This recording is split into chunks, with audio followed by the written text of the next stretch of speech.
Welcome to this scheduled council meeting of the 20th of May 2025, which is being held in person in the council chambers at Civic Centre, 25 Ferris Boulevard in South Marine. The meeting is also being live streamed. I am Councillor Martin Taylor, the Mayor of the City of Whittlesea, and I would like to introduce you to our councillors in attendance tonight. I have Deputy Mayor Councillor Daniela Zini,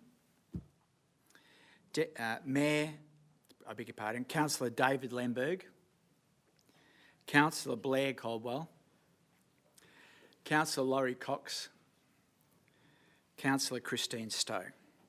Freudian slip. I'd also like to have produce and announce our councillors that are appearing virtually.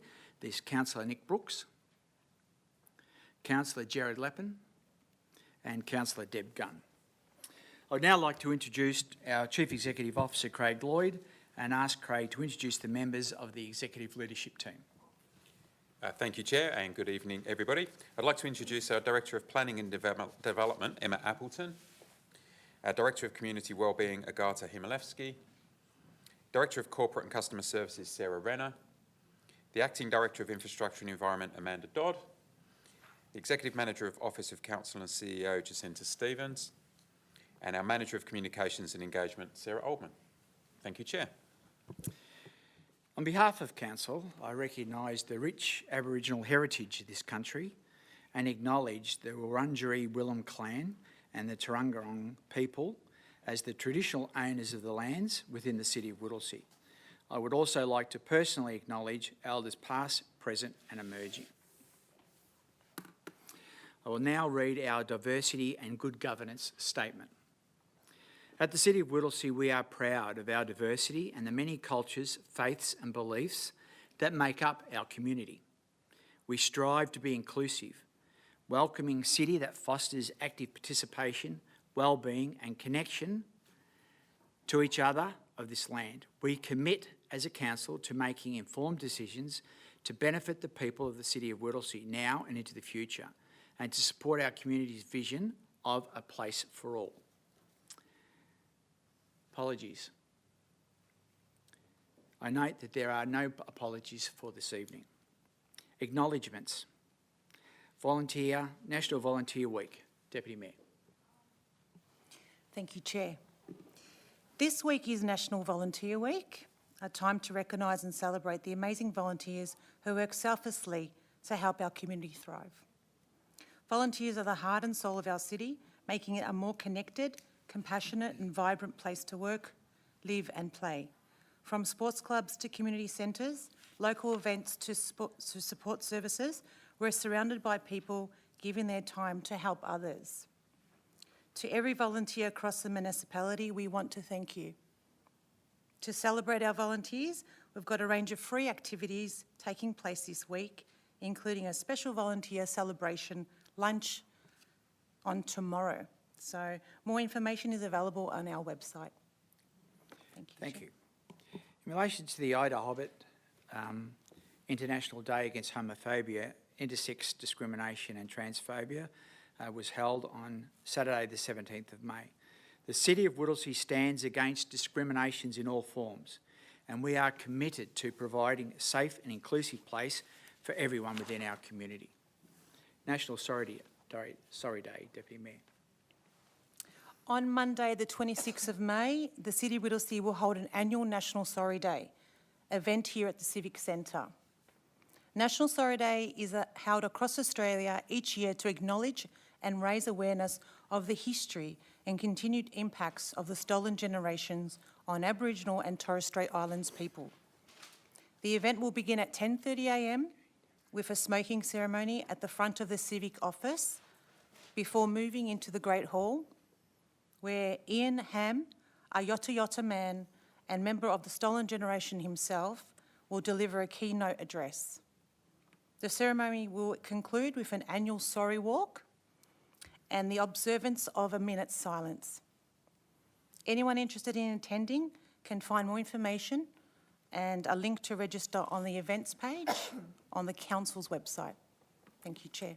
I now move to the passing of Darebin Councillor Gaetano Greco. I would like to pass on our condolences to the family and the friends of Darebin Councillor Gaetano Greco, who passed away recently. Councillor Greco has served as a councillor with the Darebin City Council for 17 years and also served as mayor. He was passionate about his community service and was a tireless advocate for the residents of that city. Our thoughts are with his family and friends at this difficult time. Deputy Mayor, the passing of the Pope. Thank you, Chair. Our thoughts and prayers went out to our Catholic community on the passing of His Holiness Pope Francis in April. Pope Francis was a beloved leader and left a legacy of hope and compassion. We would also like to acknowledge the appointment of Pope Leo XIV. Thank you, Chair. Now I'd like to produce the mayoral statement to the residents of the City of Whittlesea. Good evening, all residents of the City of Whittlesea. As your Mayor, I speak to you today with great pride and optimism about the significant progress your Council is making on behalf of our community. It is with both privilege and responsibility to lead a council that is demonstrating remarkable unity, diligence, good governance and effectiveness in serving the people of this municipality. Across every corner of the City of Whittlesea, from Mernda to South Morang, from Epping to Lalor, this council is working with purpose, delivering on commitments and exceeding expectations. We have made it a priority to return to the fundamentals of good governance, transparency, accountability and genuine community engagement. Decisions are being made in the best interests of the majority, with a clear focus on the long-term outcomes and not short-term politics. Our recent performance reflects a cohesive council working respectfully alongside each other and in partnership with our hard-working council officers and staff. Together, we have delivered real results so far this year, with more to come. It is not just a process. It's performance with purpose. It's a credit to every councillor, council officer and team member who has chosen service above self, unity above division and the community above all else. Since being elected Mayor, I've engaged with the community significantly and I've listened to many of you at local forums, coffee with councillor events, stalls, sporting club visits and numerous other visits. And I've heard your questions, I've heard your concerns, I've heard your hopes, and I've heard you talk about the pride where we all live. It's clear that what matters to you is also what matters to us: safer streets, better services, and a council that listens and leads. Let me assure you, this council is not only listening, but is acting. We are rebuilding trust by delivering results. We are doing so with fairness, integrity, and the collective voice of the city that is growing and thriving and moving forward together. Have no doubt that the City of Whittlesea is currently the 5th largest growing city out of the 79 municipalities that currently exist within Victoria. We are here to serve, not just as elected representatives, but as your neighbours, your advocates, and your partners in shaping a better future for all of the City of Whittlesea. On behalf of the Council, I thank you for your continued support, your engagement and your belief in what we can achieve and will achieve together. We are proud to serve you and proud to serve the city that we are building with you. Thank you very much. I'd now like to move to declarations of conflict and interest. Councillors and officers, if you have a conflict of interest in any item on the agenda, you may verbally disclose the type and nature of that interest now. But you must also make a declaration immediately before consideration of the matter in question.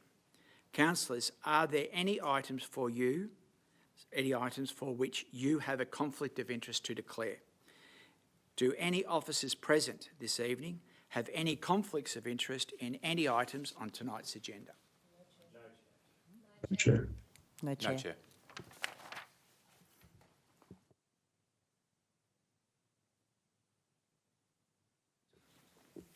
I seek a motion to confirm that the minutes of the preceding minutes.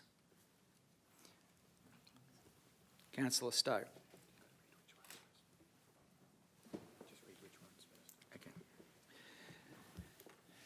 So these minutes being, firstly, to confirm the minutes of the preceding minutes as circulated. The first being the scheduled council meeting held on the 15th of April 2025, and B, the unscheduled council meeting held on the 24th of April 2025. Councillor Stowe.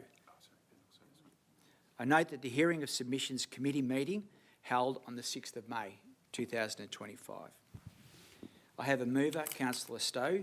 Can you confirm, Councillor Stowe, that you are moving the recommendation as presented? Yes, moving it as presented. Thank you. Do I have a seconder? Councillor Caldwell. I now put the matter to a vote. All those in favour of confirming the minutes? I note Councillor Cox, Councillor Stowe, myself as Mayor, Councillor Taylor, Councillor Gunn, Councillor Brooks, Councillor Lappon, the Deputy Mayor, Councillor Zini, Councillor Lenberg and Councillor Caldwell. The motion is carried. We now move to item 4.1, public question time. Council allows up to 30 minutes for questions, public questions, petitions and joint letters from our community. Public questions will be read out by the CEO's delegate and responded to by the CEO, Mr Lloyd.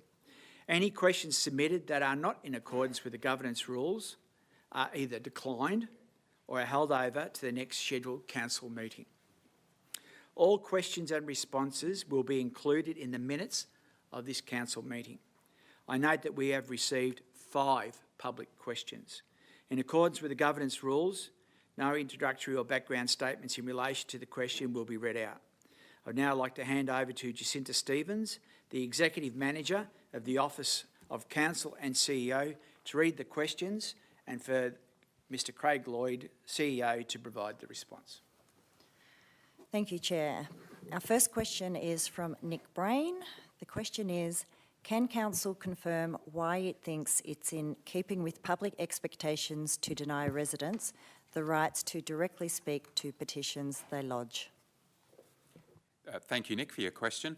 Under the City of Whittlesea's governance rules, people can submit a petition until 12 noon the day prior to a scheduled council meeting. Local Government Victoria are considering model governance rules for all councils. However, until these are in place, the City of Whittlesea will continue to use our current governance rules. There is more detail on Council's website about the requirements for lodging a petition. Thank you. Our next question is from Michael Coughlin. The question is, what is Council doing to reactively remove rubbish that has been dumped and sat dormant for considerable periods of time? Thank you, Michael, for the question. Council has brought together a waste task force with additional resources to address the issue of dumped rubbish across the municipality. We're working to educate people with a comprehensive information campaign to do the right thing, but ultimately we won't hesitate to fine anyone illegally dumping rubbish. In the current financial year, we've already issued over $200,000 worth of fines for dumped rubbish. Once we receive a report about dumped rubbish, Council investigates to see if we can find the person responsible. You may notice tape around piles of waste. That means we're already aware of it. We're either investigating it or have scheduled a collection. If you see rubbish on council land with no tape, then please contact a customer service team to report it. Some areas where rubbish is dumped may not be council land, and we may have to reach out to the other relevant authorities such as Vic Roads or AusNet to collect the rubbish. And a reminder that Council provides 2 free hard waste collections for each household, including renters, each year, as well as vouchers for all residents to assist people in correct waste disposal and encourage everyone to do the right thing and dispose of their unwanted items correctly. Thank you. Our next question is from Ahmed Koukali. The question is, can Council please advise what steps are being taken under its powers in Section 12 of the Planning and Environment Act 1987 to review and potentially amend the planning restrictions affecting rural properties in Eden Park to better accommodate low-impact land uses, such as keeping poultry, managing beehives, planting fruit trees, and constructing small dams or sheds for personal land care? Again, thank you, Ahmed, for your question. Council's approach to planning in Eden Park and other green wedge areas is guided by the Green Wedge Management Plan, which was adopted in 2023. In Eden Park, a specific planning control called a restructure overlay applies. This overlay is in place to help protect the environment, reduce development impacts and support the area's natural character.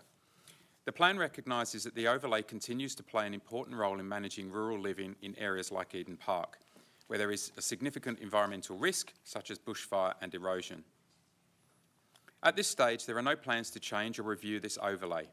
However, the plan does highlight an opportunity for Council to work with local landowners to explore ways to restructure lots and reduce environmental risks through a sustainable land use and good land management.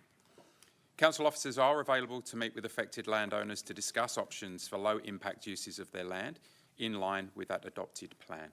Thank you. Our next question is from Anne Muthra. Could Council please provide an update on the Donnybray Estate intersection? And thank you, Aaron, for your question about the Donnybray Estate intersection. The planning for this area is guided by the Donnybrook-Woodstock Precinct Structure Plan, which was prepared by the Victorian Planning Authority. The plan sets out how land, roads and infrastructure will be developed over time. As part of that plan, and in accordance with the planning permit for the development, the intersection at Willaroy Boulevard and Donnybrook Road will ultimately be a left-in, left-out intersection to support safety and reduce congestion. This means vehicles will only be able to turn left when exiting onto Donnybrook Road from Willaroy Boulevard and turn left from Donnybrook Road into Willaroy Boulevard. Council officers have been actively speaking with the developer, the Department of Transport and local community members about the available options within the existing planning framework for the intersection in the shorter term. There will be additional intersections delivered along Donnybrook Road in the future at other locations west and east of Willaroy Boulevard. The delivery of the ultimate upgrade of Donnybrook Road is the responsibility of the Department of Transport, but we're committed to working with the department and the development community to support the best outcomes for our residents. Thank you. Our final question is from Priya. Priya's question relates to Donnybrook and Woodstock Structure Plan. What concrete steps has the Council taken to update or improve the PSP, and how is it holding developers accountable to deliver infrastructure and services within agreed timelines to ensure residents are not left waiting indefinitely? And thank you, Priya, for the question. As you may have heard in the previous question, the preparation of a precinct structure plan, including the Donnybrook-Woodstock Precinct Structure Plan, is led by the Victorian Planning Authority. Council is responsible for the implementation of precinct structure plans, including through the assessment of planning permit applications and management of the infrastructure contributions plan. Council officers regularly provide feedback to the VPA on opportunities to improve the structure plans and the planning for new communities. Council ensures that developers deliver essential infrastructure for their estates, including road connections, local parks and servicing through conditions on their planning permits.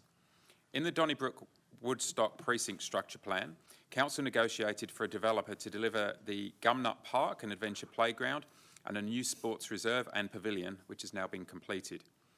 Council is also currently delivering the new Murnon Community Centre to service the growing Donnybrook community, and this community centre is under construction already and planned to be opened in early 2026. Thank you, Chair. Thank you, CEO. We now move to item 4.2, petitions.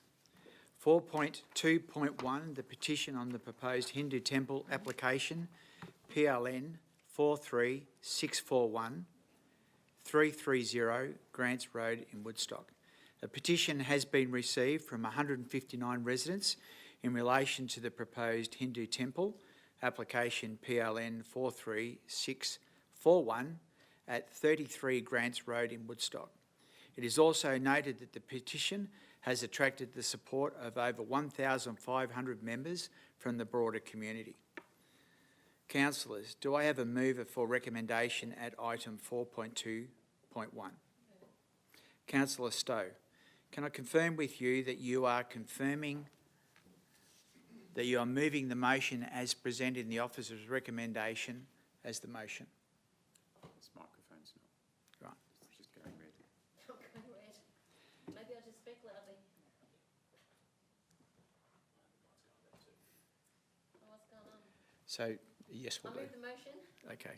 So, yes, you are confirming that that's the motion you're moving as stipulated before you today? So I move the Note the petition relating to the proposed Hindu temple application PLN 436341 at 330 Grants Road, Woodstock. 2, note that the petition will be submitted as an objection to the application with the issues raised in the petition considered as part of the planning assessment process which is currently underway. And 3, note that the nominated lead of the petition will be notified as the application progresses to a decision. I think we've all been silenced. Thank you. Councillors, do I have a seconder for this motion? Deputy Mayor, Councillor Danielle Azzini. Councillor Stowe, would you like to speak to the motion? Still not working.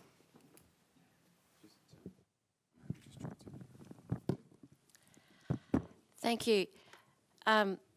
I would like to speak to the motion to note that I have had quite a number of emails, quite a number of contacts from the residents in Whittlesea and Eden Park, and they're all quite community minded. They're concerned about what's happening in their local community in the rural area. It is a green wedge. And so, yeah, accepting this petition tonight, there is a little way to go. The decision won't come until July, but they had, it seemed to me like 2,000 residents, but I don't think it was 2,000, just felt like it, last Wednesday night in the city of Whittlesea itself. So I'm really proud to be part of that community, really proud of the community and the cohesion that they show. So thank you. Thank you, Councillor Stowe. Councillor Azzini, as the seconder, would you like to speak to the motion?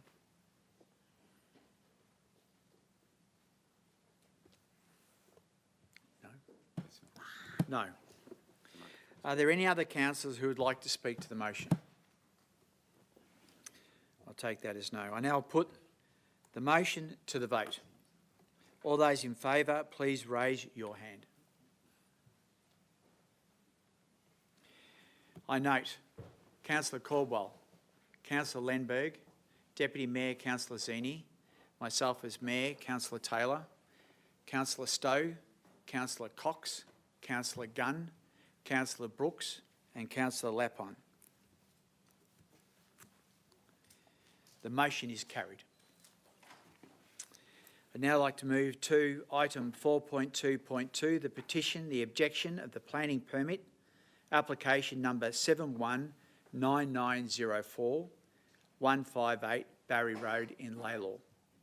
A petition has been received from 56 residents objecting to a multi-lot residential subdivision, 25 lots in the creation of an easement at 158 Barry Road in Laylaw. Councillors, do I have a mover for the recommendation for item 4.2.2?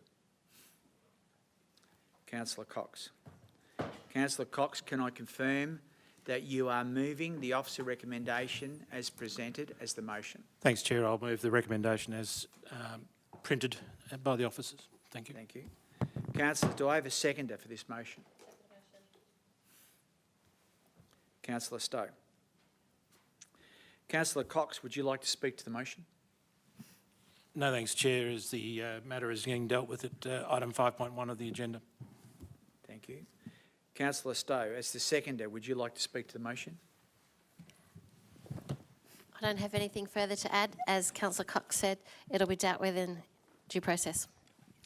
Thank you. I now put the motion to the vote. All those in favour, raise your hand. I note Councillor Caldwell, Councillor Lenberg, Deputy Mayor Councillor Azzini, myself as Mayor Councillor Taylor, Councillor Stowe, Councillor Cox, Councillor Gunn, Councillor Brooks and Councillor Lapon. It's a unanimous vote. The motion is carried. I now move to item 4.3, joint letters. I note that there are no joint letters at this time.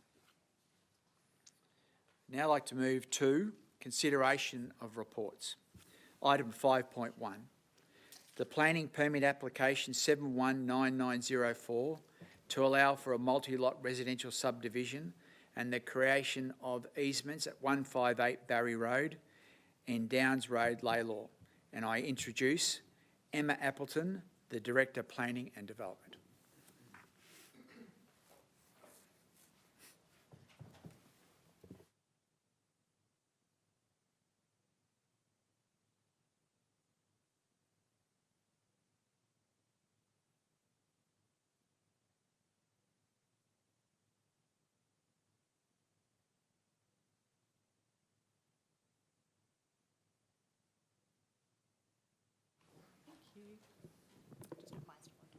I'll hand it over.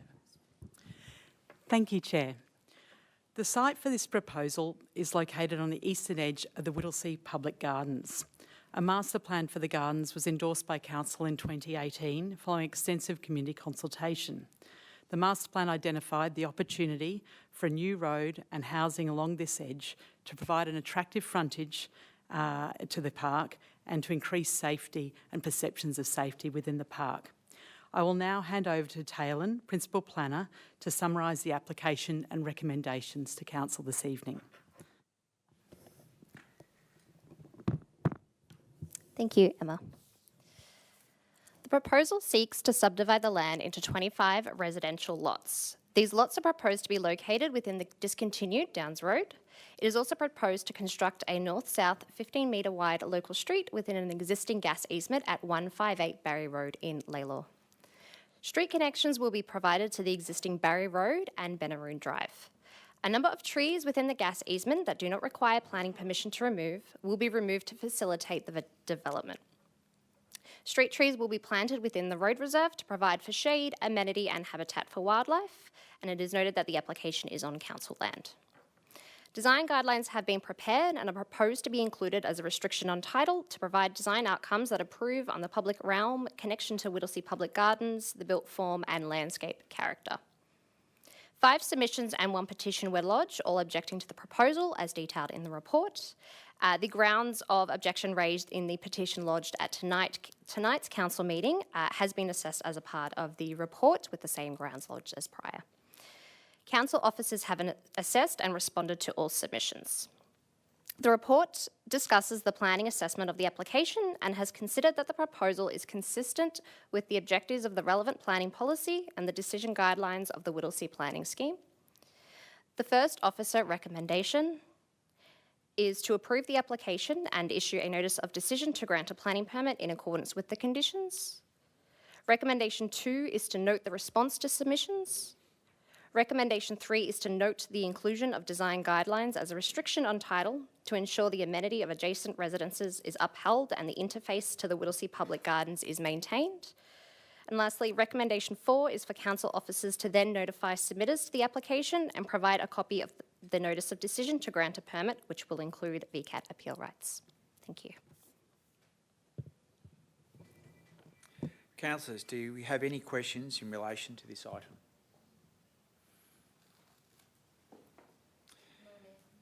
Do I have a motion for item 5.1?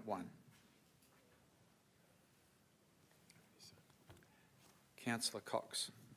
I'd like to move the officer's recommendation as printed.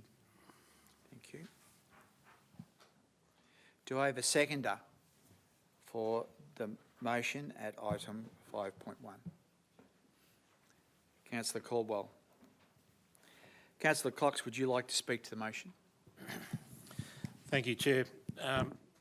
Look, I'd simply put it in this way, that this matter has been subject to a long history of consultation and process.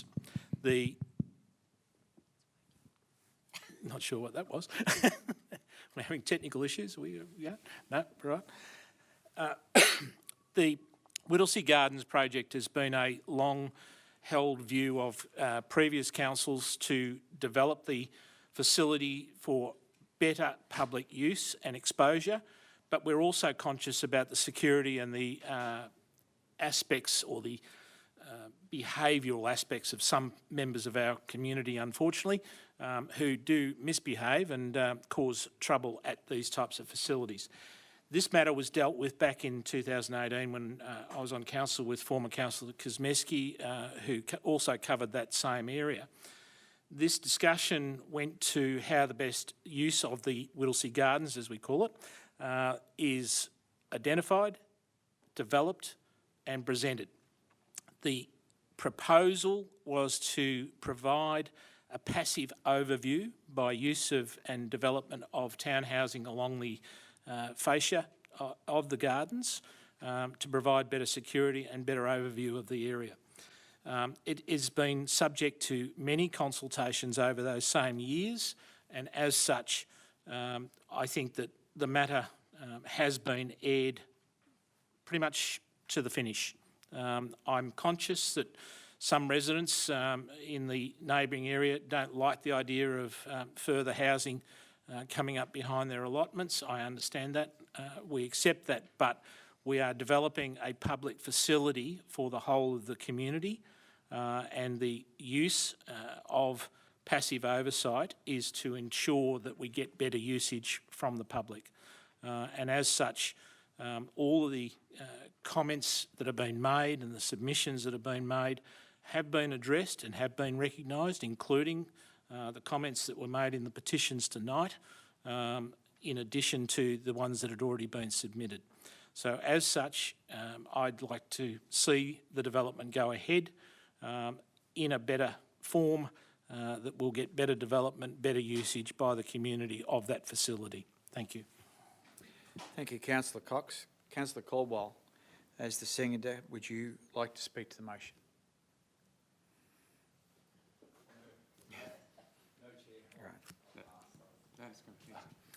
Are there any other councillors? Are there any other councillors who would like to speak to the motion? I'll now put the motion to the vote. All those in favour, raise your hand. Councillor Caldwell, Councillor Lemberg, Deputy Mayor Councillor Zini, myself as Mayor Councillor Taylor, Councillor Stowe, Councillor Cox, Councillor Lappin, Councillor Gunn, Councillor Brooks. The vote is unanimous and is carried. Ladies and gentlemen, you'll note that we're having a couple of technical defects. I'd ask that we now have a short adjournment of 5 minutes so as our technical people can address the issues that we're being. Thank you, ladies and gentlemen. We've now temporarily fixed that technical fault, and we now move to item 5.2. We now move to item 5.2, 2388 Plenty Road, Whittlesea Development Plan. And I now again introduce Emma Appleton, the Director of Planning and Development.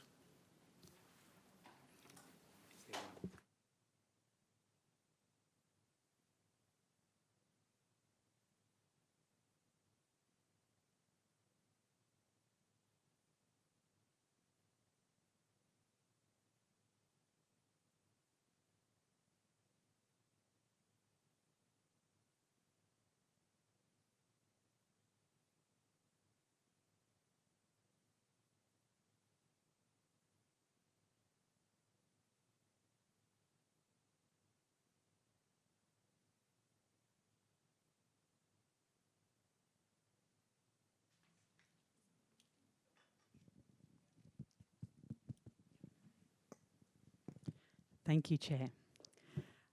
This report relates to an application council has received to consider a proposed development plan for a property at 2388 Plenty Road in the Whittlesea Township. I'll ask my colleague Liam, the Acting Manager of Strategic Futures, to take you through the report and recommendations. Thank you, Emma. The subject site is located at the southern entry to the Whittlesea Township and located directly opposite the Funfields theme park. The property is adjoined by low-density residential development to the south, industrial development to the north, and green wedge land to the east. In the context of these surrounding land uses, the development plan proposes a mix of uses across the site, which include 2 commercial sites in the north of the property, fronting Plenty Road, a multi-storey residential aged care facility, a medical centre and retirement living. The draft development plan was exhibited to surrounding residents and community members in November and December 2024. A number of submissions were made by community members in response to the draft plan, and feedback was provided in respect to a range of issues, including the proposed land uses, traffic and site access, building heights and neighbourhood character. In response to the feedback received, the proponent has made a number of changes to the proposal and has submitted an updated plan for Council's consideration. The changes have included revised proposed maximum building heights, increased landscaping setbacks, and changes to improve the safety of the site access. The Office's assessment of the final development plan submitted to Council is that it satisfactorily responds to the requirements of the Whittlesea Planning Scheme, including the Development Plan Overlay Schedule 2, which is the primary planning control guiding the application. It is considered that the proposal will provide a community benefit through the proposed residential aged care facility medical centre uses. The traffic impacts will be satisfactorily addressed by the proposed new roundabout on Plenty Road, and that the built form response will ensure that surrounding properties are not adversely impacted from the development. The report therefore recommends that Council approve the development plan at 238 Plenty Road, Whittlesea.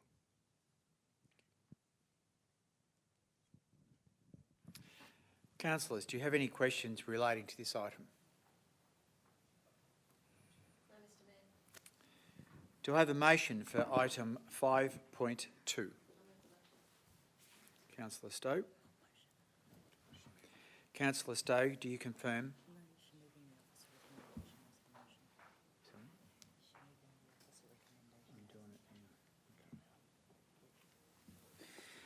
Councillor Stowe, I'm confirming that you are moving the officer recommendation as presented as your motion. That's right, I move the officer. That's right, I move the officer recommendation as it reads at council note that the 238 Plenty Road Whittlesea Development Plan at Attachment 3, which proposes to develop the subject land for health, residential aged care and retirement living purposes with a commercial use abutting the industrial estate to the north. Note the outcomes of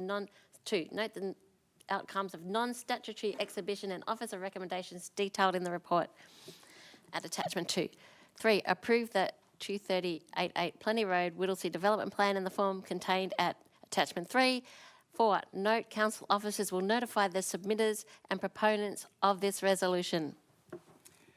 Councillors, I note Councillor Stowe's extensiveness in relation to reading out the motion. Just in future, all I need is just a simple acknowledgement that you are moving the motion of the officer's recommendation as appearing on the screen. Okay, I move the motion as read. Thank you, Councillor Stowe. Do I have a seconder for the motion? Councillor Lenberg. Councillor Stowe, would you like to speak to the motion? I don't have anything further to add to this report. Thank you, Mr. Mayor. Councillor Lenberg, as the seconder, would you like to speak to the motion? No, thank you, Chair. Thank you. I now put the motion to the vote. All those in favour? Are there any other councillors who would like to speak to the motion? Councillor Cox. Thanks, Chair. I know you want to keep moving. Look, this item was given to us in terms of a briefing by the planning staff, and I think it was a fairly extensive briefing on that vacant land that exists there now. I think a couple of things that are worth noting. There is planned new roundabout and access point to the site, and we have taken into account the closeness of that roundabout to the north as well. And equally, my understanding is that there is further discussions going on with Funfields in terms of the access to their site, dealing with the roundabout and the access onto Plenty Road. We are very conscious of Plenty Road and the congestion that appears there at different stages during the summer period with both Funfields but also the Whittlesea Show period.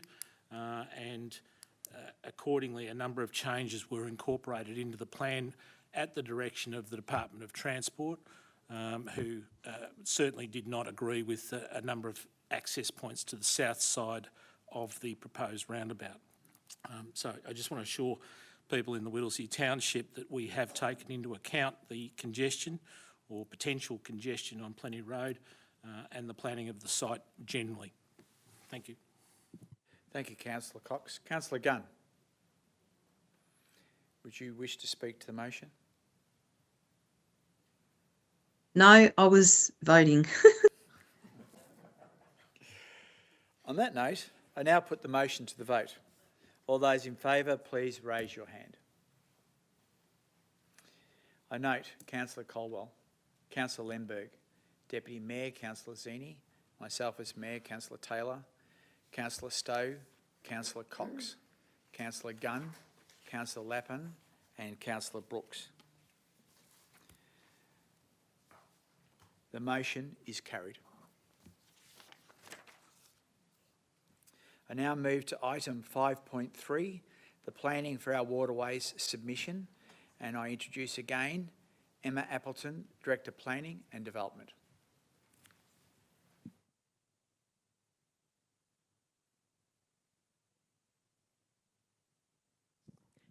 Thank you, Chair. This report presents Council's submission and advocacy in respect to the State Government's planning for our Waterways project.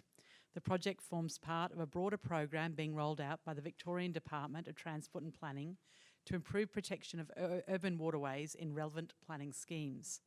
Work on this program commenced in 2017 with the Birrarung Yarra River and followed in 2022 with the Waterways of the West and rivers of the Barwon. This round of the project is focusing on rivers in the north of metropolitan Melbourne and includes the Plenty River, Merry Creek, Darebin Creek and Edgars Creek in the city of Whittlesea. This is a positive step forward in protecting the aesthetic values of waterways in the city of Whittlesea. I'll now ask my colleague, Liam Wilson, Acting Manager of Strategic Futures, to talk through the report this evening. Thank you, Emma. So as part of this project, the State Government are currently preparing a planning scheme amendment which will apply the significant landscape overlay to these waterways, which Emma has just run through, and their environs. The aim of these planning controls is to help protect the landscape values across different areas, including on private and public land. These new planning controls will require landowners to obtain a planning permit before doing certain types of activities, including the clearing or building work on their property, such as removing native vegetation, significant earthworks, erecting tall structures, or building or putting up fences.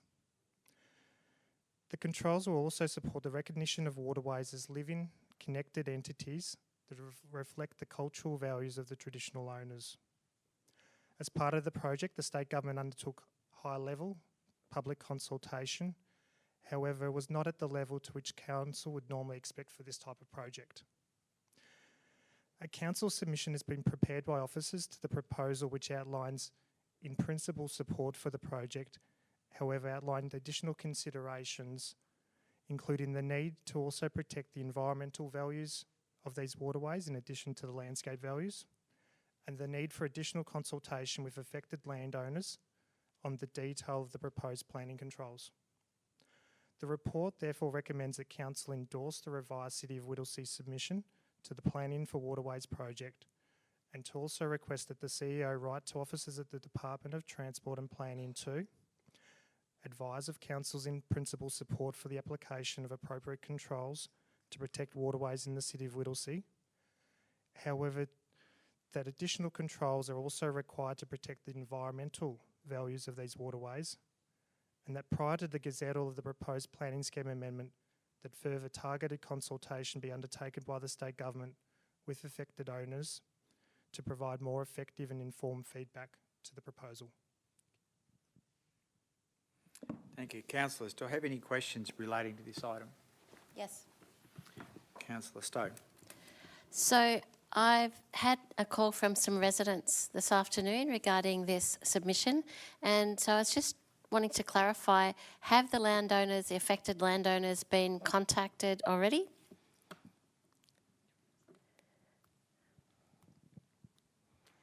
So the State Government did a consultation where landowners within the vicinity of the waterways were contacted, and they were directed to a website with some information.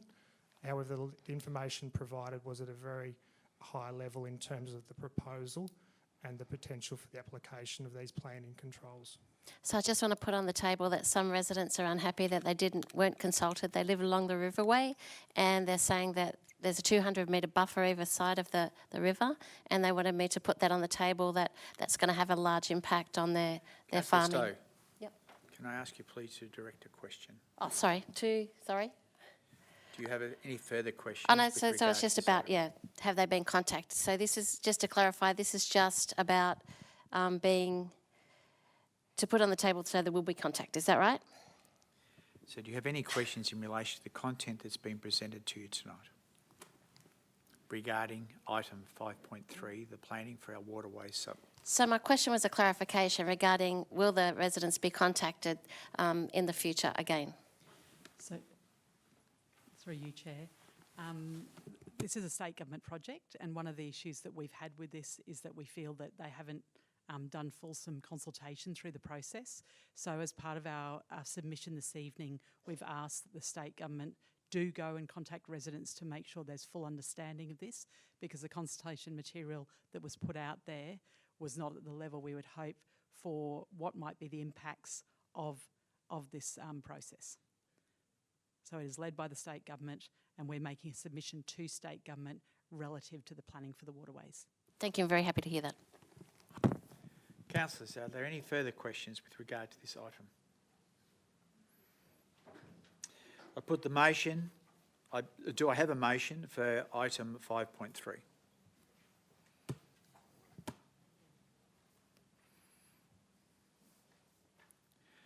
Councillor Stowe, just confirming that you are moving the officer recommendation as presented as your motion. That's right, I'm moving it as a motion. Do I have a seconder for the motion? Councillor Cox.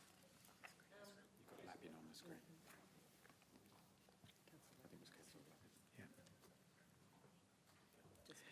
Councillor Stowe, would you like to speak to the motion?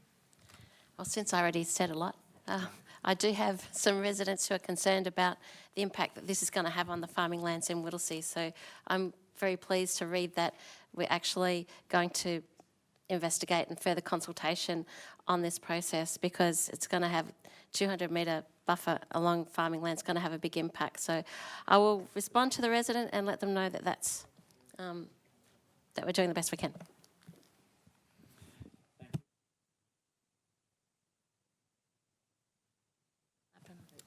Councillor Lappin actually had his hand up before me, and I'll defer to him. I do wish to speak, but I'll defer to him. Councillor Lappin, as the seconder, would you like to speak to the motion? Yes, please. Yeah, thank you. Just briefly, I just wanted to support, the motion, obviously, and just say that I think it's good practice that what council officers are doing. I think having the overlay over the riverways is a good idea, but being able to tailor it to the specific areas and being able to make sure those environmental tailorings and sort of overlays are over there is really beneficial to make sure that we can really control what goes on in those areas. So I support the recommendation, and I'm glad to see it going ahead. Thank you. Thank you. Are there any other councillors, Councillor Cox, who would like to speak to this motion? Thank you, Chair. Look, I would just speak in support of the resolution. I think it's important to note that it is a resolution that we say that the advertising hasn't been satisfactory enough. We are putting a submission back to state government for further input into the process, and waterways are very important in our area.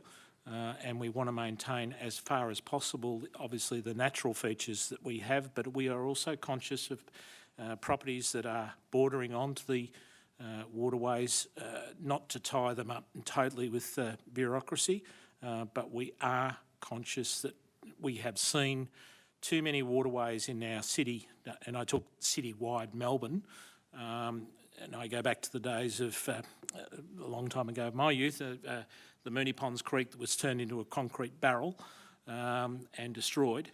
And the irony is that we're now ripping out the concrete and taking it back to the natural bed.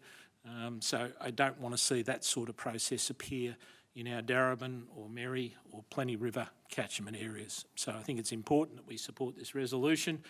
We get better consultation, and we obviously involve the residents closest to the waterways to ensure that they are part of the process. Thank you. Thank you, Councillor Cox. Councillors, are there any other councillors who wish to speak to this motion? I now put the motion to a vote.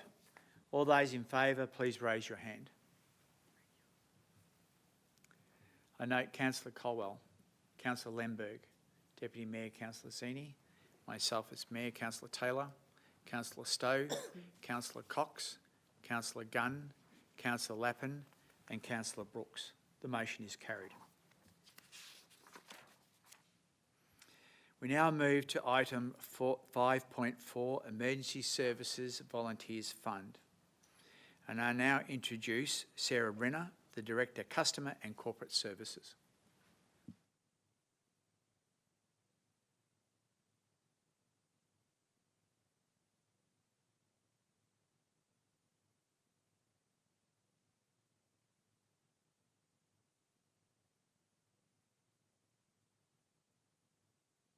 Thank you, Chair. I would now like to introduce Sarah, our Chief Customer Officer, to take you through the report. Thank you, Sarah, and good evening, Council. The Emergency Services and Volunteer Fund legislation was passed last Thursday in State Parliament on the 15th of May. The new fund replaces the Fire Services Property Levy and takes effect from 1 July 2025. It is expected to have this charge visible on the Council rates notices for the 2025-26 financial year. The fund consists of a fixed charge, which is linked to inflation, and a variable charge. The variable charge is connected to the capital improved value. The impact on our community will foresee an estimated increase of 98.9% for residential properties, between 64% and 100% for commercial and industrial properties, and 150% for primary producers. Amendments passed on Thursday are not included in the officer's report.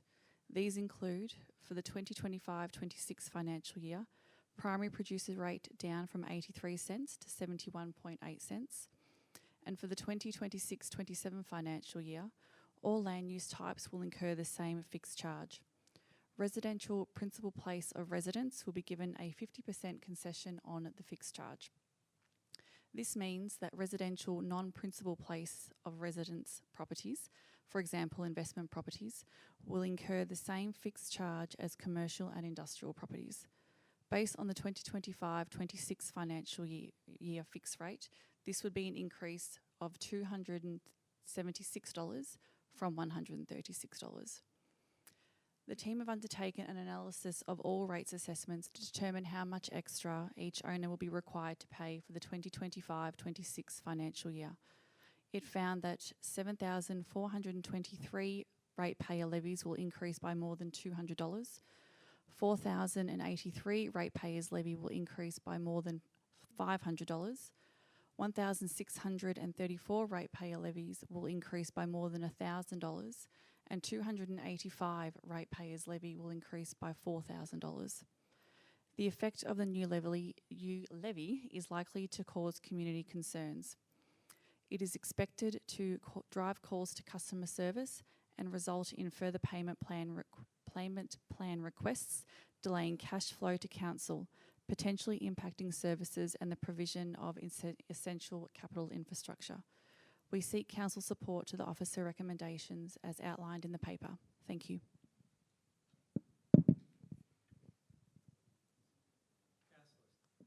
Councillors, do I have any questions relating to this item? No questions. Do I have a motion for item 5.4? Councillor Zini. Thank you, Chair. I wish to move the following motion, that Council note the Emergency Services and Volunteers Fund, which was passed last week through the Victorian State Parliament, is a state government initiative, not Council. That Council is concerned of the financial impact this levy has on our residents, particularly our rural property owners and farmers, and will continue to advocate for the levy to be rescinded. That Council opposes the requirements for councils to collect the levy, which is an additional financial and administrative burden on council's resources. That Council requests the Victorian State Government to fully fund councils for all the financial and administrative overheads, including ensuring councils are not held responsible for debts arising from non-payment of the levy. And that Council continue to advocate in partnership with all the other councils, local councils, the Municipal Association of Victoria and other advocating bodies, that the Emergency Services Volunteers Fund levy and its collection to be removed from the local government and ensure that cost recovery arrangements remain with the state government. Thank you.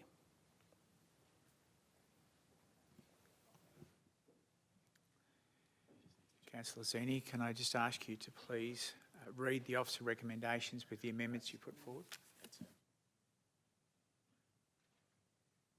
And confirm that that is your motion.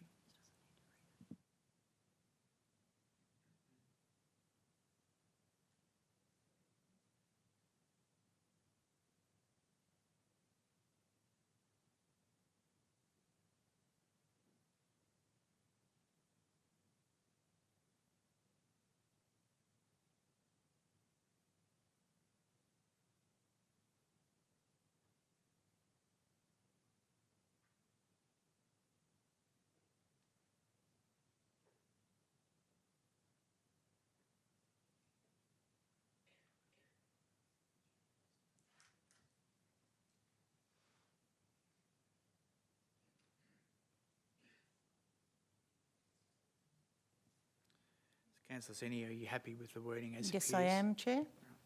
And is that your motion? Yes, it is. Councillors, do I have a seconder on the amended motion? Councillor Lenberg. I second the motion. Thank you. Councillor Zini, would you like to speak to your motion?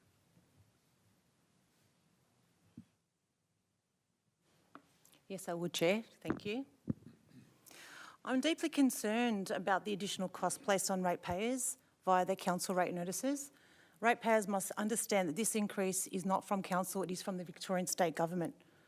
At a time when Victorians are struggling with the rising costs, this added strain will have a serious impact. Rural properties are going to be hit hard, and my heart goes out to all those farmers. This shift in administrative responsibility from state government to local government is completely unfair. Therefore, I'm supporting this officer recommendation, as it is essential that we advocate towards finding a better solution here. Thank you. Thank you, Councillor Zini. Councillor Lenberg, as the seconder, would you like to speak to the motion? No, Chair. Thank you. Thank you. Are there any other councillors who would like to speak to the motion? Councillor Stowe.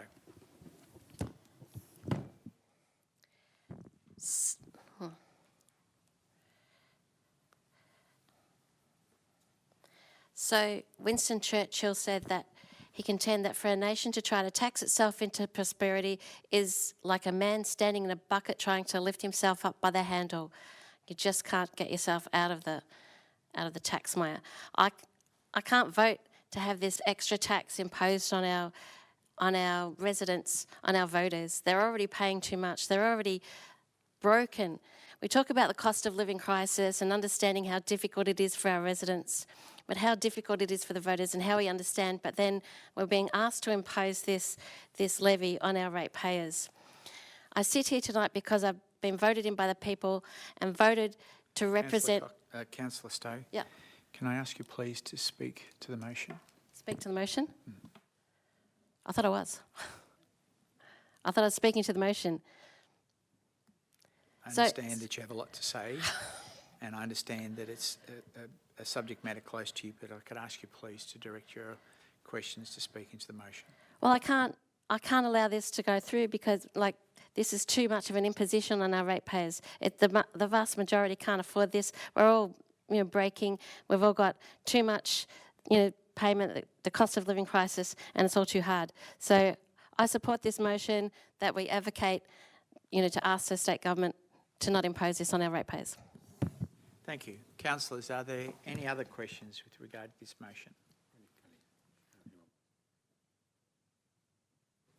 Are there any other councillors who wish to speak to the motion? Councillor Colwell. Thank you, Chair.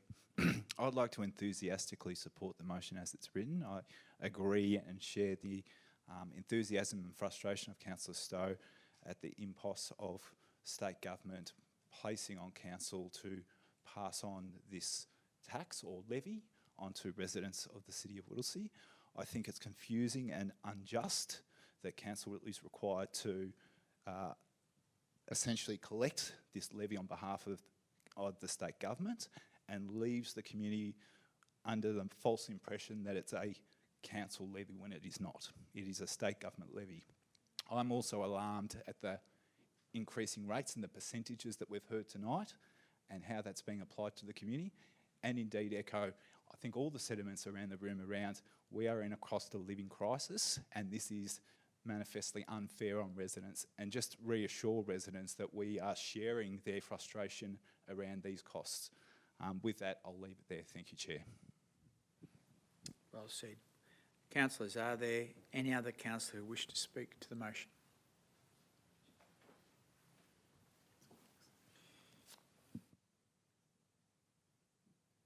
Councillor Cox. Thanks, Chair. I think we'll provide you a nice surprise. I mean, we've been accused as a council, or some councillors, of being totally supportive and controlled by the state government. Can I assure you that that's not the case? Can I assure you that I am speaking in favour of this resolution because I think it is a fair and just argument on behalf of our residents to stop the impost through the collection agency of local government. We are very conscious, as ratepayers in the City of Whittlesea, that the burden of costs of state government have grown significantly as a result of the pandemic. Cost recovery is important for the state government, but it is a state government responsibility. I do not support attaching an increase for services through our rates notices. In fact, I would go so far as I think we should entertain creating a separate invoice as part of the rates notice and to be collected through Fines Victoria, which is also another state government body, rather than being done through local government where basically the blame will be laid at our feet for something that we have absolutely no control over. Again, as I said, cost recovery is important. I understand that there is budgetary constraints, but using us as the vehicle, as the collection agency, is totally not supported and should not be supported by this council. And I attended the State Council of the Municipal Association, and it was loud and clear that no council wants to be in this position. So accordingly, this resolution should receive unanimous support in my view. Thank you, Councillor Cox. Councillors, is there any other councillor who wish to speak to this motion? I now put the motion to the vote. All those in favour, raise your hand. I note Councillor Caldwell, Councillor Lenberg, Deputy Mayor Councillor Zini, myself as Mayor Councillor Taylor, Councillor Stowe, Councillor Cox, Councillor Gunn, Councillor Lappin and Councillor Brooks. On a unanimous vote, the motion is carried.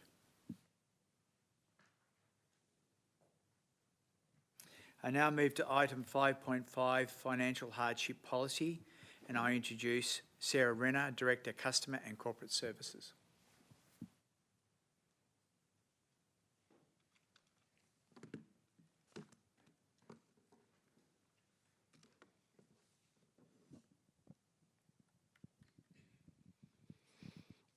Thank you, Chair.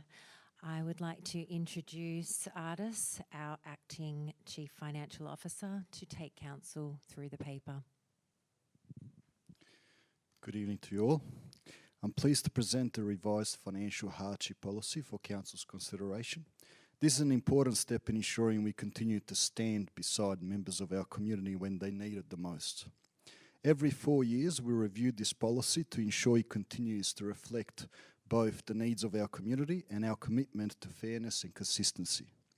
In this review, we heard from both community members and staff that while the existing policy had good intentions, it sometimes lacked the clarity needed to ensure help could be delivered consistently and confidently. This made things harder for applicants who were already doing it tough and created uncertainty for those assessing applications. In response, we've strengthened the policy by introducing clearer criteria, practical guidance, and more transparent people-first approach. These updates are designed to provide greater certainty for applicants, make the process easier to navigate, and ensure that everyone, regardless of their circumstances, can understand what support is available and how to access it. At the same time, these changes give our officers the tools they need to assess applications with confidence, fairness, and empathy. This policy reflects our broader values as council, to care for our community, especially in times of need, to act with integrity and transparency, and to ensure our services are accessible to everyone. The revised policy is a step forward in delivering on those values, and we look forward to seeing a positive impact it will have on both applicants and staff going forward. I propose the recommendations as outlined in the report. Thank you. Councillors, do you have any questions related to this item? No questions?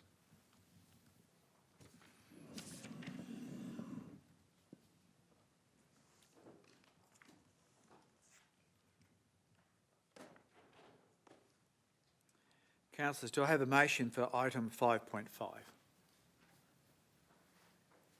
So I'll say that again. Do I have a motion for item 5.5? Councillor Zini. Councillor Zini, can I just confirm that you are moving the officer recommendation as presented as your motion? Yes, Chair, I'm moving the officer recommendation. Do I have a seconder? Councillor Brooks. I second the motion. Yep. Would you like to speak to the motion? Yes, I will, Chair. I just want to say I want to advise that this financial policy is well written. It is available for anyone who is facing this sort of challenge to pay their rates. It's on our website. I recommend giving it a read so you understand where you are as a ratepayer, and we are here to help. The council's got a very dedicated team, and the financial hardship team are there for you, so please reach out. It is a tough time at the moment, so I'm happy to support this particular policy. Thank you. Thank you, Deputy Mayor. Councillor Brooks, as the seconder, would you like to speak to the motion? Yes. Just obviously echoing the sentiments of Councillor Zini. Also, probably good timing considering the fairly enthusiastic support of the previous item. So I think it's a very important recommendation to support. So thank you. Thank you. Are there any other councillors who would like to speak to the motion? Councillor Colwell. Thank you, Chair. I think this policy is a really important step in identifying and understanding that indeed some of the members of our community find it tough, and those rates when they roll around each year can just push people a little bit close to the edge. So I think this policy, in understanding that and considering ways that we can work with residents, is a really important step in relieving some of that stress and pain that comes with rates. It was really great going through the briefing process and hearing directly from the officers that assess those applications, and hearing the care and compassion that they treat those applications with, and understanding the important work that they do in that space. I also speak to the motion, or the officer's recommendation in highlighting with our community that we do consider the stress and strain that rates place on people, and to engage with council early in the process so that we can address those and work collaboratively with the community members that might be feeling that financial stress, and really encourage community members to reach out rather than sort of just putting it under the rug, and have those conversations with council, because there are ways that we can assist community members going through that process. So thank you very much, Chair. I'll leave it there. Thank you, Councillor Colwell. Are there any other councillors who would like to speak to the motion? I'll now put the motion to the vote. All those in favour, please raise your hand. I note Councillor Colwell, Councillor Lenberg, Deputy Mayor Councillor Zini, myself as Mayor Councillor Taylor, Councillor Stowe, Councillor Cox, Councillor Gunn, Councillor Lappin and Councillor Brooks. The vote is unanimous and carried. I now move to item 5.6, the quarterly corporate performance report for the third quarter ended the 31st of March 2025, and I again introduce Sarah Renner, Director, Customer and Corporate Services.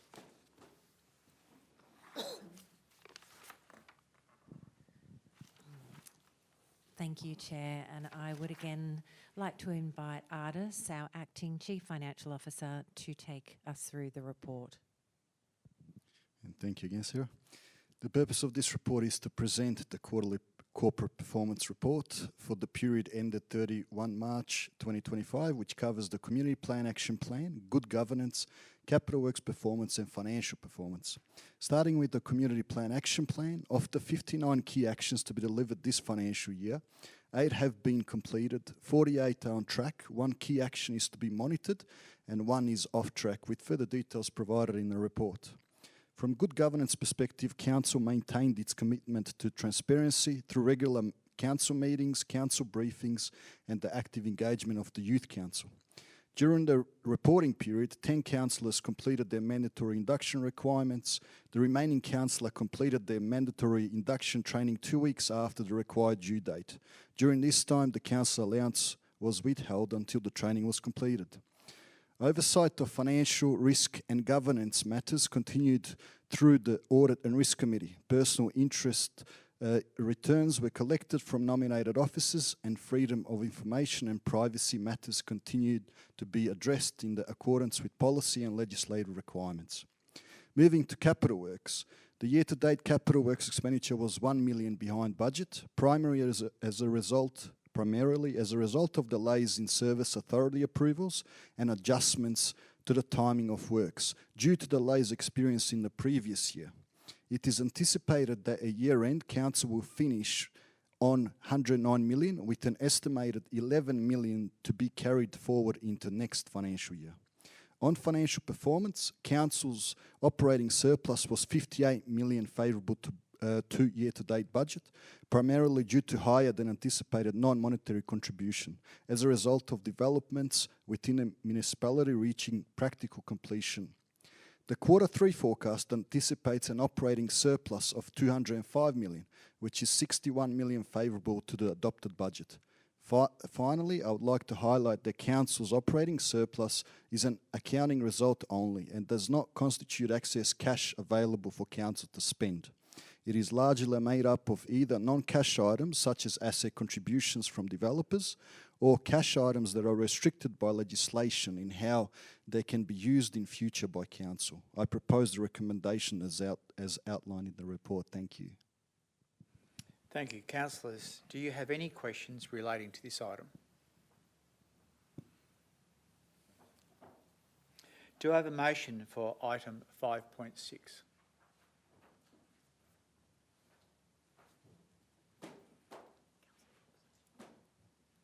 Councillor Lenberg.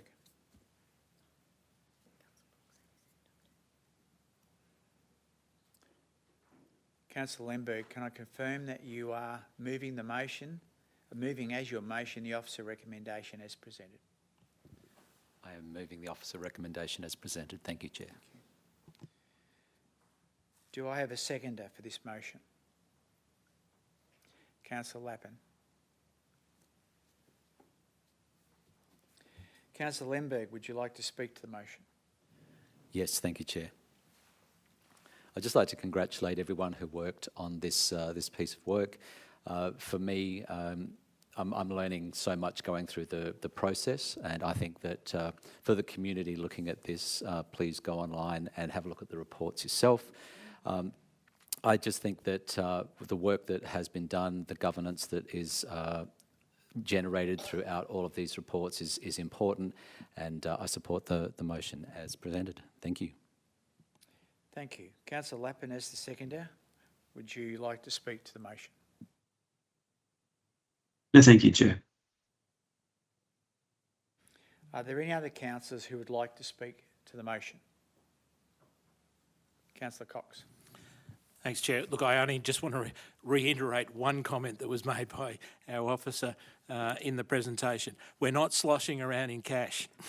We have an asset base and it's an accounting report and it should be read carefully, and it should not be misinterpreted that this council's running around with spare cash. And we are in a developing area, and it's important that that's not misinterpreted and misleading to the community. Thank you, Councillor Cox. Councillors, are there any other councillors who would like to speak to this motion? I now put the motion to the vote. All those in favour, please raise your hand. I note Councillor Colwell, Councillor Lemberg, Deputy Mayor Councillor Zini, myself as Mayor Councillor Taylor, Councillor Stowe, Councillor Cox, Councillor Gunn, Councillor Lappin, Councillor Brooks. I note the vote is unanimous and carried.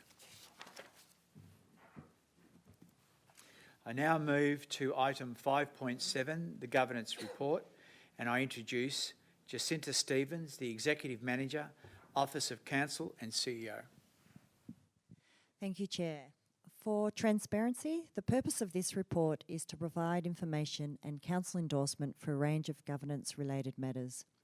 This governance report covers a summary of informal meetings of council, which were council briefings held between the 1st of April and the 6th of May 2025. Attachment 1 to the officers' report provides a high-level summary of each matter officers provided the council briefings on. It also includes reviewed instruments of delegations. Under Section 11 of the Local Government Act, Council must review and adopt the Council to CEO delegation within 12 months of a general election.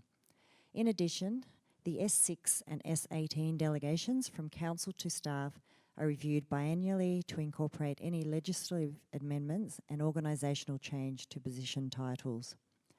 All Council and CEO delegations are publicly available on Council's website.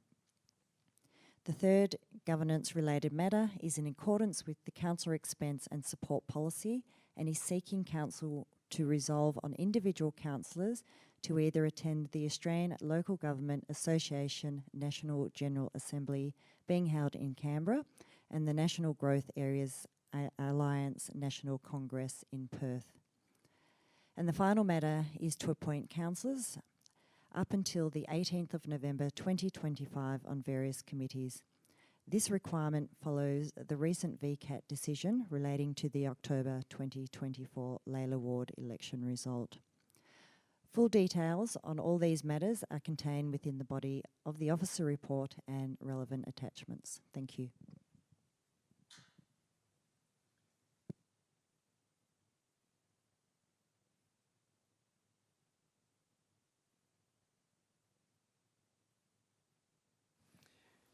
Can I ask you to proceed to item 6?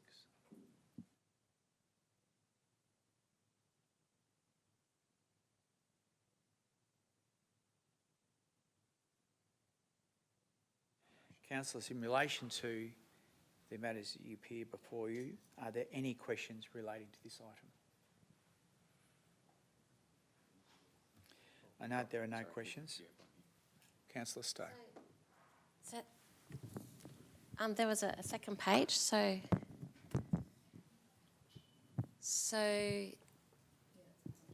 sorry? Yeah, so A Councillor to CEO Employment Matters Committee, A Councillor to Yarra Plenty Regional Library. So does that need to be filled in? Through you, Chair. The mover of a motion will present some names to be included in those areas. Councillors, do I have any further questions with regard to this item?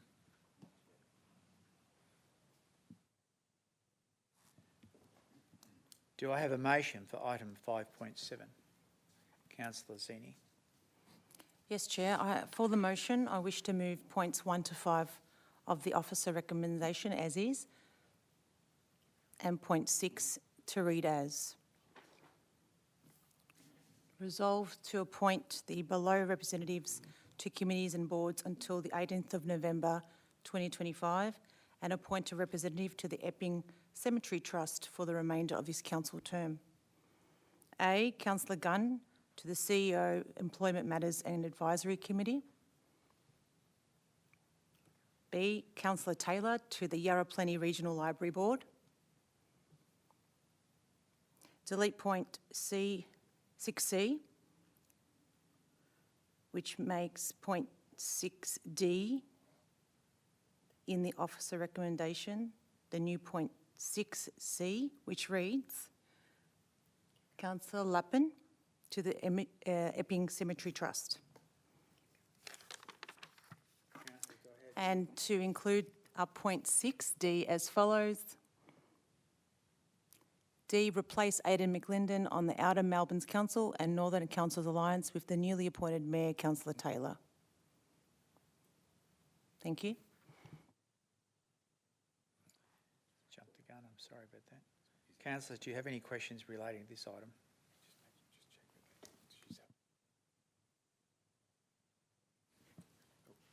Before I proceed, Councillor Zini, can you confirm, please, that you are moving the officer recommendation as presented as your motion? Yep, that's correct. I'm happy with that. Thank you. Councillors, are there any questions relating to this item? Do I have a motion for item 5.7?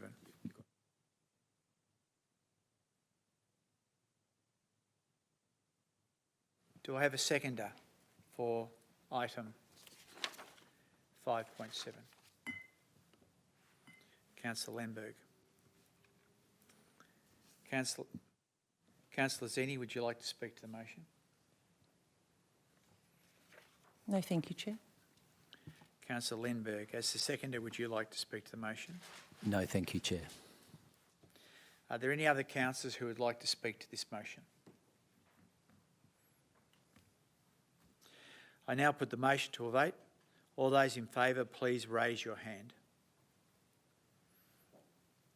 I note Councillor Caldwell, Councillor Lemberg, Deputy Mayor, Councillor Zini, myself as Mayor, Councillor Taylor, Councillor Stowe, Councillor Cox, Councillor Gunn, Councillor Lappin and Councillor Brooks. The vote is unanimous and carried.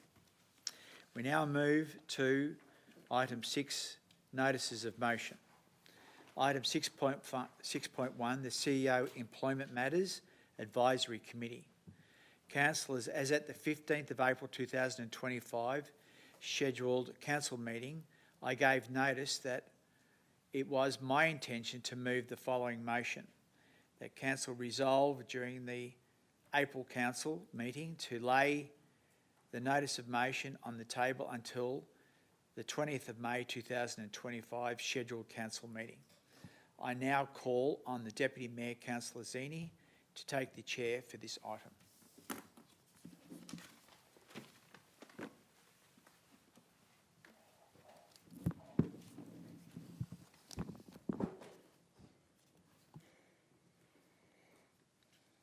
Councillor Taylor, if you would like to move the motion. Councillor Zini, I am seeking leave of the council to formally withdraw this motion. Councillors, does anyone object to the motion being withdrawn? If not, note that the motion has been formally withdrawn. Thank you.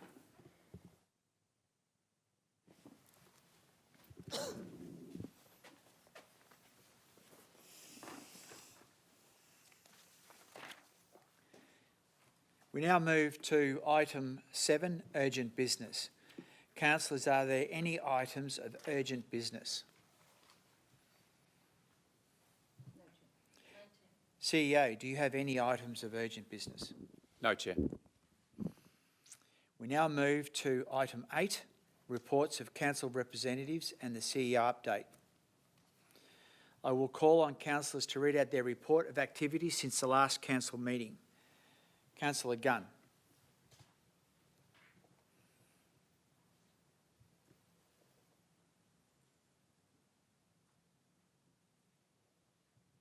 Thank you, everyone. On Good Friday, I was at the Lorimer Wetlands Market. This was a bustling market with lots of activity and people. It was well attended, and lots of people appeared to be enjoying all that was on offer.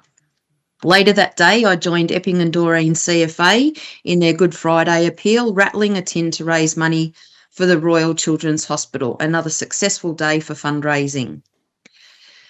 We had the election of our new mayor. Congratulations, Mayor Martin Taylor. It's going to be great working with you to move our great city in a positive and forward direction. On Anzac Day, I went to the dawn service at Lorimer Cenotaph. I was honoured to lay a wreath with councillors Lappin and Brooks on behalf of the City of Whittlesea. It was a moving service that was very well attended by a fairly conservative estimate of around 1,000 to 2,000 people. Our federal election is now concluded and we know who the winners are, well, mostly.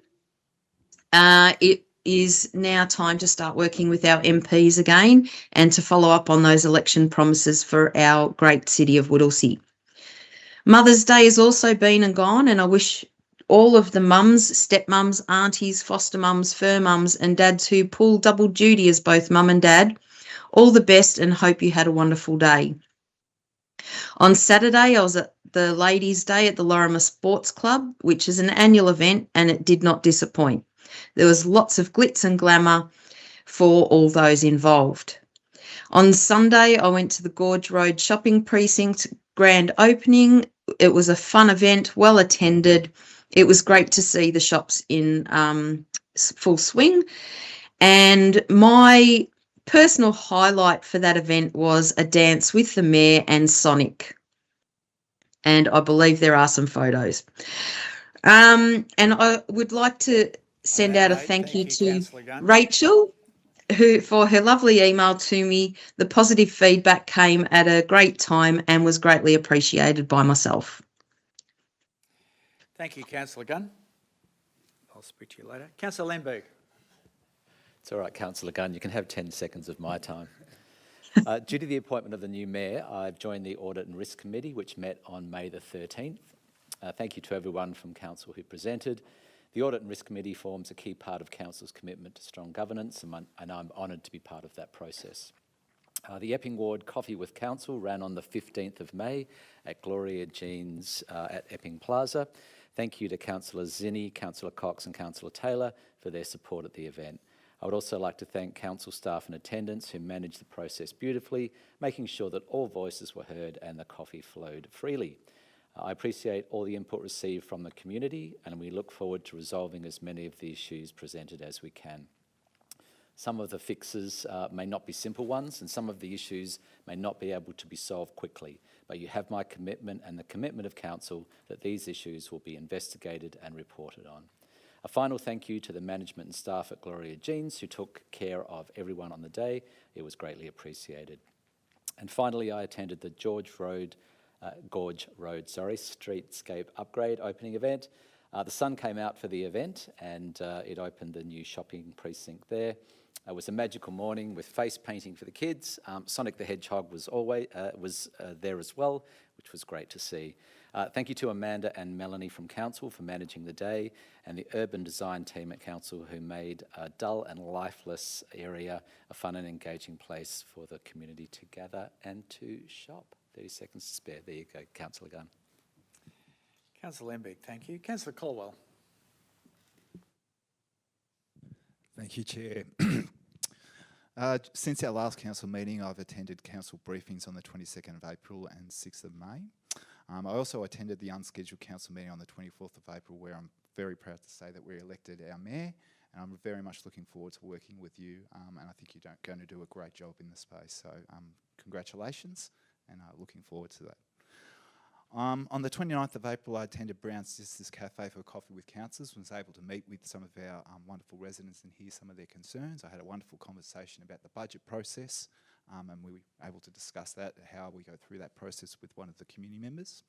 On the 1st of May, I attended Mill Park BMX Track to meet with the Northern Hornets Committee, and may I add, the club representative has extended an invitation to all the councillors here to attend one of their future competitions. and indeed has suggested that they would like us to compete in a social race. I'm a little bit reluctant at this point in time to commit to that, nor will I commit others on your behalf, but we'll see what happens. I'm sure we'll be able to attend one of their future competitions. On the 6th of May was present for the hearing of the budget submissions, where we heard from communities about the proposed budget, and they were able to make oral submissions about initiatives they would like to see in the budget, or areas that the budget could be improved, and it was really great hearing firsthand from those community members. On Monday, the 12th of May, I attended attended a meeting with Glenn, who's the president of the Whittlesea Bike User Group Association, and they were sharing with us their advocacy priorities and also the importance of active travel infrastructure. And finally, on the 14th of May, I attended the Northern Hospital for a tour of the facilities, highlighting the ongoing growth of the precinct and the capital works undergoing there. And also, that's going to be an ongoing process. So I look forward to seeing that development go on with their new ED department or emergency department that will eventually take place. 1 second ago, thank you very much. Thank you, Councillor Caldwell. Deputy Mayor, Councillor Zini. Thank you, Chair. This month I attended the Anzac Memorial Service at Epping RSL and Leda Reef. I was moved by the service and want to thank the Epping RSL for bringing so many people together to remember our fallen heroes. I also attended the Killer Cars event in Mernda. I was impressed by the turnout of car lovers and totally respect anyone who takes pride in their car. It truly is a strong community. Looking forward to the next meet, and well done to Michael and the family there for putting on a fantastic event. Last week I attended the Bringing Up Kids Expo at Ladle Library and also met with the Ladle Neighbourhood House. I actually grew up at the Ladle Library because I went to St Luke's Primary School, and it was amazing to connect with families and children and parents to see them collaborating with our council staff. I want to congratulate the Children's and Families Department and team for successfully creating such an important event. Thank you. Thank you, Councillor Zini. Councillor Stowe. So over the last month, I attended a community meeting in Donnybrook, as well as in the last week, a very large community meeting in Whittlesea with a lot of community members who were voicing their opinions about development in Whittlesea Township. I also met with a community member about parking issues in Whittlesea. I also attended this week the Northlink Waste Minimisation Food Expo, which was a great event talking about minimising food waste and what we can do, and different aspects of packaging food so that there's minimal waste. On Anzac Day, I attended 2 marches, one at 5:30 in the morning, where Councillor Taylor and myself laid a wreath, and then one in the afternoon that went on for 2 hours, and I think there was about 2,000 people at that service as well. It was very well organised. We marched around the city of Whittlesea, around Church Street and back around. There's 2 memorials in the city of Whittlesea, so my feet were really sore after that. I should have worn heels. I also attended the VLGA meeting with Councillor Taylor in the city, where we talked about things about local government, and the very good Minister Stakos gave us a presentation about what his priorities. And 1st of May, I attended the Northern Council Alliance in standing in for the Mayor, and I also met with a principal of the Donnybrook Primary School, and I also attended on May 6th the budget submissions hearing. So the principal of Donnybrook Primary School was telling me about the issues with the roads, with the transport, the trucks going past, and the naming of the streets that are being incorrect, and also the lollipop people. So he's given me a long email which we'll take action on.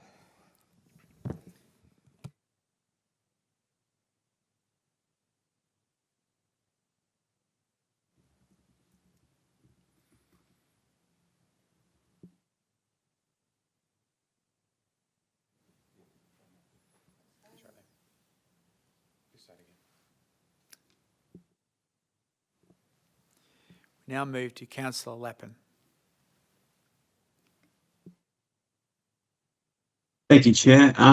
So one of the first things we did after the last council meeting was attend the Doreen Anzac Dawn service, which, as Councillor Deb Gunn said, was absolutely beautiful and a fantastic turnout there. So it was really great to attend that event. I also met up with TJ and Alex, who run the Mernda United Soccer Club. So that's a new club that's starting up in Mernda, but it's already got a great membership base there. So it was good to attend their open day and see how they're getting on. So it was good to help them out where we can. But yeah, it's a brand new club. So if you have kids in the area, it's a great club to join. Also met up with Glenn from the Whittlesea Bicycle Users Group with Councillor Colwell, Councillor Lemberg and the new mayor to discuss future shared pathways and also active transport options. And also attended the Hearing Observations Committee, which is a really good way to hear from the community and to see which areas are important to them and their ideas to improve our council space is the best word. Municipality is the word I was after, but as we know, that is an impossibly hard word to say. So yeah, it's been a good month, but yeah, looking forward to it. Thank you. Thank you, Councillor Lappin. Councillor Cox. Thank you, Chair. During the last month, I had coffee with Council in the Gambu Galinge ward on the 29th of April at Brewer Sisters, which Councillor Cole attended with other staff, and I thank them for their assistance. I also went to the Epping coffee with Council, as already been stated by Councillor Lemberg. I'd also like to pay compliment, because I've been involved in the VCAT proceedings, to our former colleague, Stephen Kosmeski, who was recognised in the VCAT decision as being honestly elected to the ward of Lawler at the last election.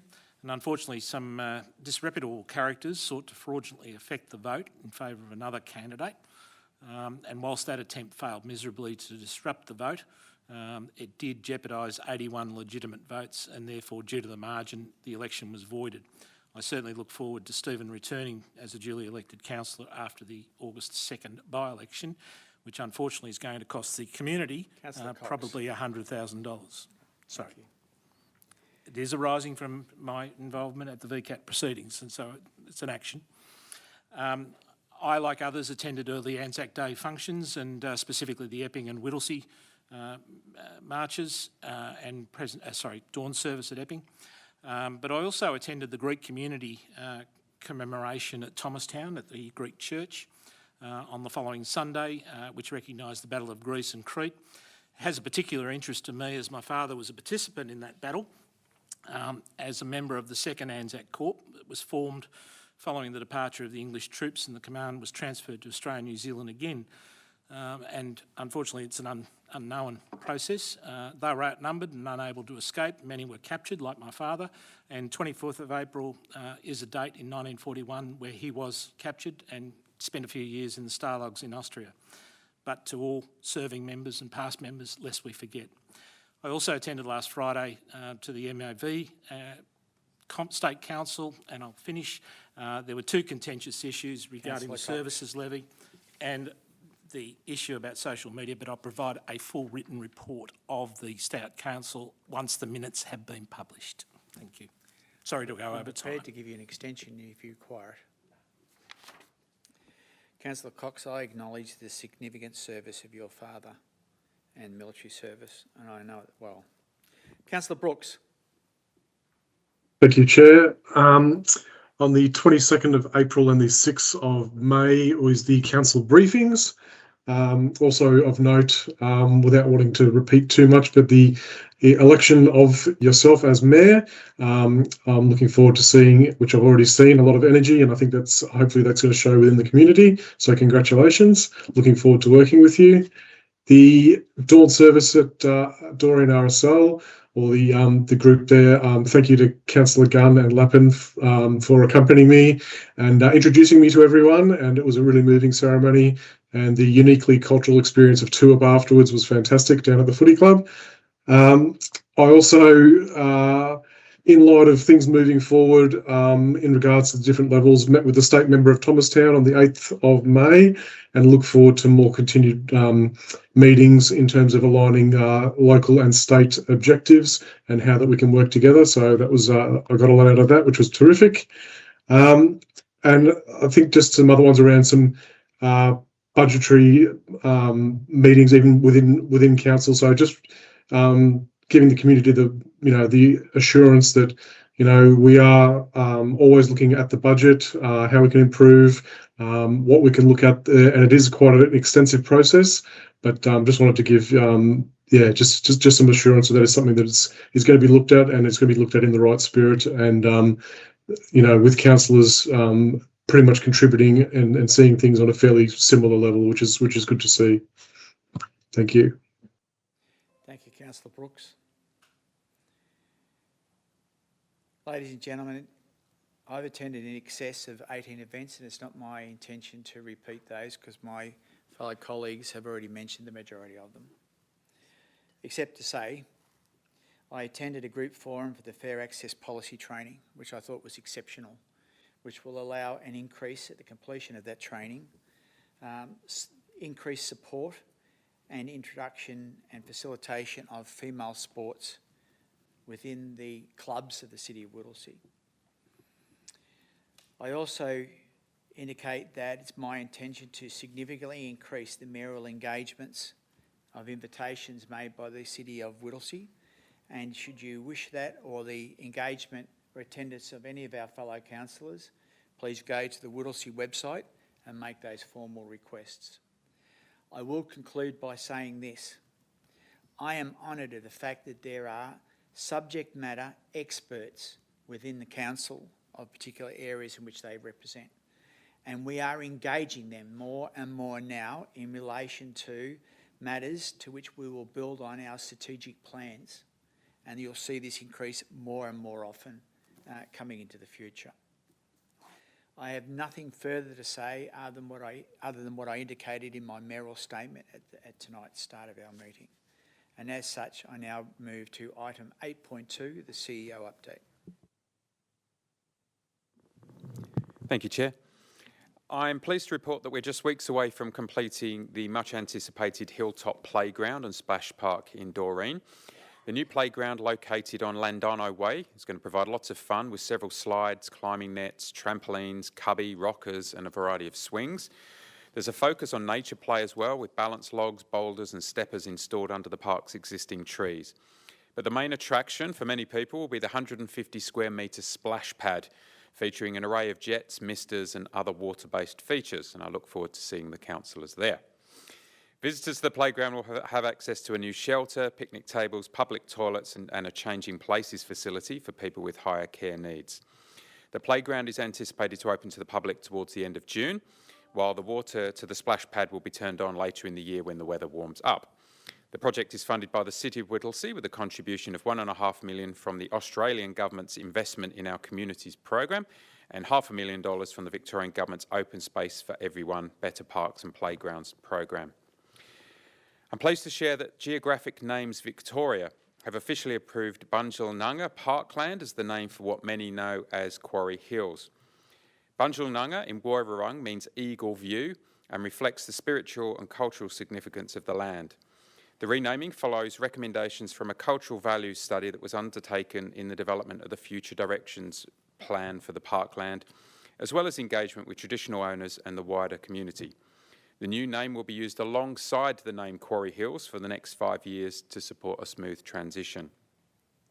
I'm also pleased to say that the Granite Hills Major Community Park at Bunjalnunga Parkland, Quarry Hills, is looking fantastic, and we're looking forward to opening it to visitors in the coming months. The park, which will be one of 4 major community parks in the City of Whittlesea, features a playground with giant slides, flying fox, swings, boardwalk, walking trails and nature and water play. There'll also be barbecues, picnic settings, public toilets, again including a changing places facility. And the park is specifically designed to maximise the area's natural beauty and connect with the stunning local landscape.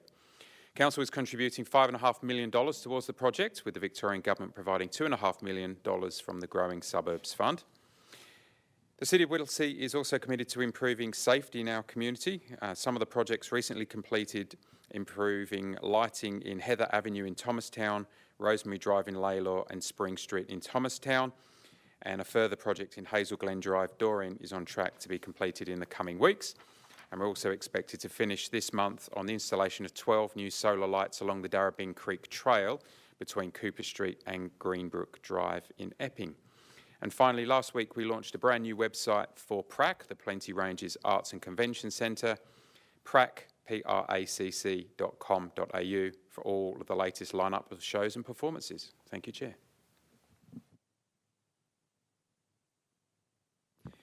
Thank you, CEO.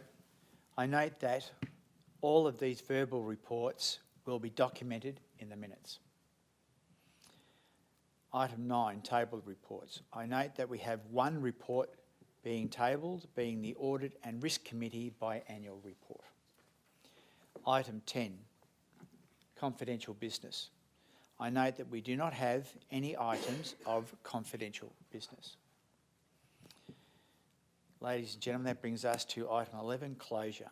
This brings us to the end of the meeting, and therefore I close the meeting at approximately 7:52 and 38 seconds.